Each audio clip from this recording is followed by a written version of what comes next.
Hello दोस्तों, नमस्कार, प्रणाम, सत श्री अकाल। की हाल चाल कैसे हैं सब लोग? आई होप काफ़ी अच्छे होंगे, स्वस्थ होंगे, मस्त होंगे और पढ़ाई कर रहे होंगे। आप सबको पता है कि यूपीपीएससी में 3 साल बाद वैकेंसी आई है और एक बेहतरीन लेवल पर, मतलब बेहतरीन लेवल पर तो नहीं कह सकता, लेकिन ठीक है।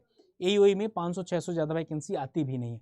सर किस तरीके से पढ़ाई करें कि कंप्लीट रोड मैप क्या है कि सिलेक्शन हो जाए, ठीक ना? सिलेक्शन का मास्टर प्लान क्या है? क्योंकि यहाँ पर इस बार तो सबसे बड़ा एक मेजर प्रॉब्लम क्रिएट हो गई है, वो है वो 22 सब्जेक्ट। उस 22 सब्जेक्ट को कैसे ट्रैकल करना है, साथ में हमको जीएस भी तैयार करना है। और हाँ, याद रखिएगा इनके क्वेश्चन कहाँ मिलेंगे। और दूसरी बात ये, क्या हमको अभी से सिविल इंजीनियरिंग भी स्टार्ट करना चाहिए कि नहीं, सारे सवालों के जवाब आपको इस सेशन में मिलने वाले हैं। तो बने रहें आप लोग, सेशन को स्टार्टिंग से लेकर लास्ट तक जरूर देखिएगा।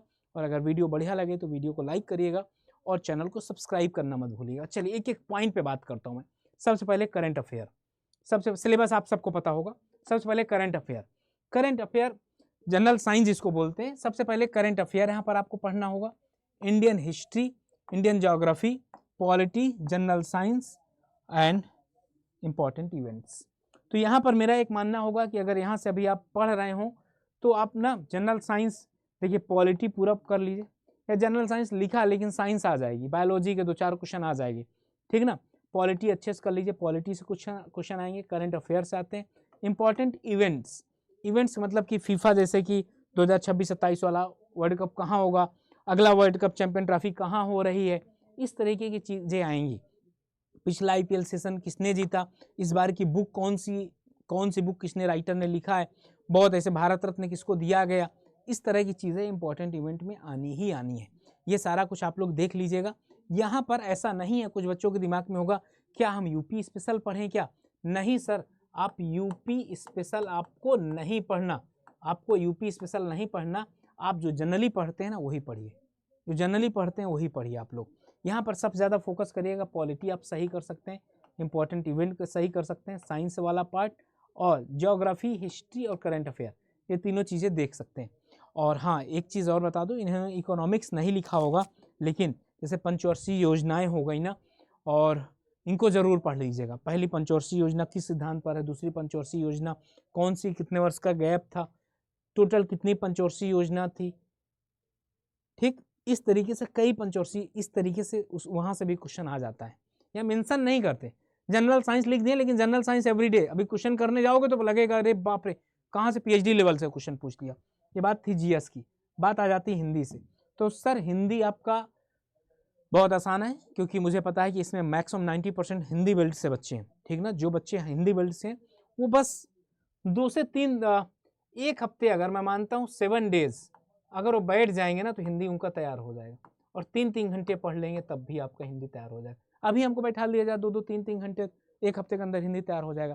तो हिंदी आपका जनरली चलता रहेगा, आधे घंटे भी आप हिंदी देख लिए और आप आधे से 1 घंटे ये देख लिए। बाकी मेन सबसे बड़ा यहाँ पर आपका होगा, यहाँ पर सबसे बड़ी प्रॉब्लम हमको यहाँ पर होगी। कोई प्रॉब्लम नहीं है सर, हमको लगता है कि प्रॉब्लम है, जब तक इस पे जाएंगे नहीं तब तक पता ही नहीं चलेगा। सुनिएगा, सिविल इंजीनियरिंग के लिए अगर बात करा दूं कि आपको water resources and conservation process नहीं पता क्या सर? क्या नहीं पता क्या? हाइड्रोलॉजी पढ़ते तो हैं, इरिगेशन हाइड्रोलॉजी पढ़ते तो हैं आप। क्या basic of project management CPM part नहीं पढ़ते हैं क्या? बिल्कुल पढ़ते हैं। Industrial safety and safety standard ICT आपका होगा। रोबोटिक्स चलो नहीं पढ़ते, machine maintenance, robotics, ICT, thermodynamics, ये 4 सब्जेक्ट नहीं पढ़ते। बाकी सिविल के कितने सब्जेक्ट पढ़ते हैं? कम से कम 12-13 सब्जेक्ट हम सिविल के पढ़ते हैं यहाँ पर, 10 सब्जेक्ट तो मान ही लीजिए। ग्रीन एनर्जी एकदम हो जाएगा, ग्रीन एनर्जी आपका हो जाएगा ये वाला।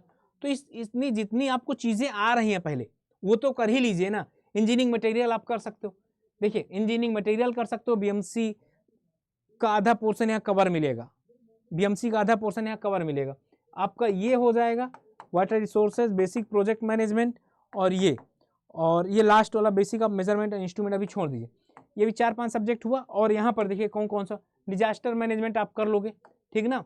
एनर्जी कंजर्वेशन प्रिंसिपल आप कर लोगे, एथिक्स आप पहले पढ़े हो, ह्यूमन हेल्थ एंड सैनिटेशन, और handling and storage product, climate change आपसे हो जाएगा, प्रोडक्शन एंड कंस्ट्रक्शन।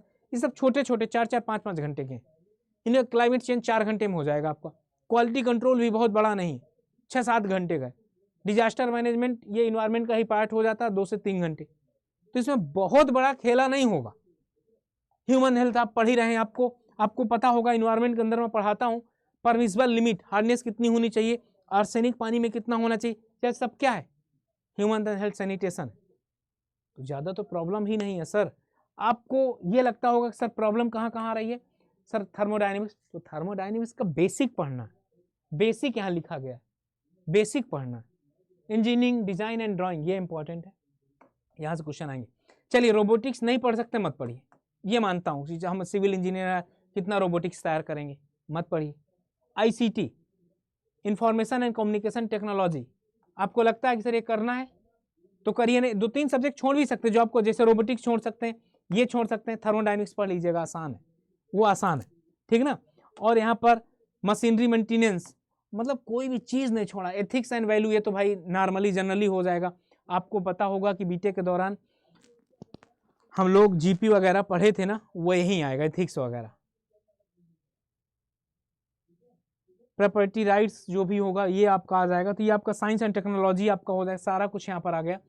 इसके लिए आपको करना क्या है सर, इसके लिए आपको करना होगा जो ईएससी में 5-6 साल का पेपर होगा ना, ईएससी में 5-6 साल का पेपर है, पीवाईक्यू फर्स्ट पेपर, वो आप एक बार प्रेफर कर सकते हैं। क्या वो आप एक बार प्रेफर कर सकते हैं सर, इसके लिए वो एक बार देख लेंगे। हाँ यहाँ पर बहुत टफ लेवल का होगा और यहाँ पर इजी, यहाँ पर मॉडरेट लेवल का आएगा, यहाँ पर टफ लेवल का आया होगा या मॉडरेट लेवल का आएगा, लेकिन एक बार देख जरूर लीजिएगा।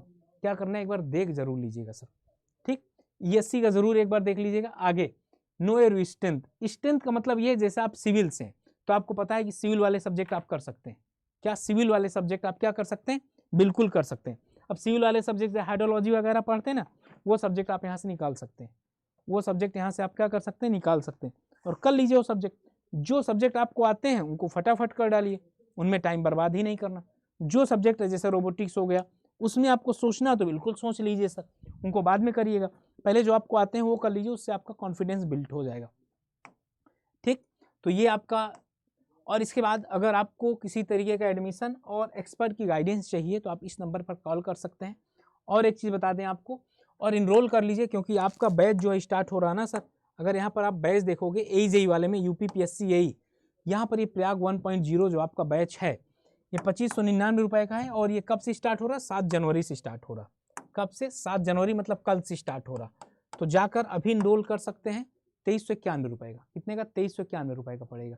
तो इनरोल कर लीजिए, आपके मैक्सिमम डाउट्स यहाँ क्लियर हो जाएंगे। मैं फिर से बता दूँ, यहाँ पर इंजीनियरिंग एप्टीट्यूड भी पढ़ाया जाएगा, हिंदी भी पढ़ाई जाएगी, GS भी पढ़ाया जाएगा, यहाँ पर आपको टेक्निकल के सारे सब्जेक्ट भी पढ़ाए जाएंगे।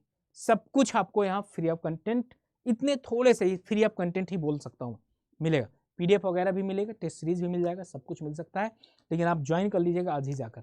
तो बाकी इस सेशन को बाइंड अप करता हूँ, फिर मिलता हूँ आपसे फिर नेक्स्ट सेशन में। तब तक अपना ध्यान रखिए, पढ़ाई करते रहिए। Okay, bye bye, love you, thank you and जय हिंद मेरे प्यारे साथियों।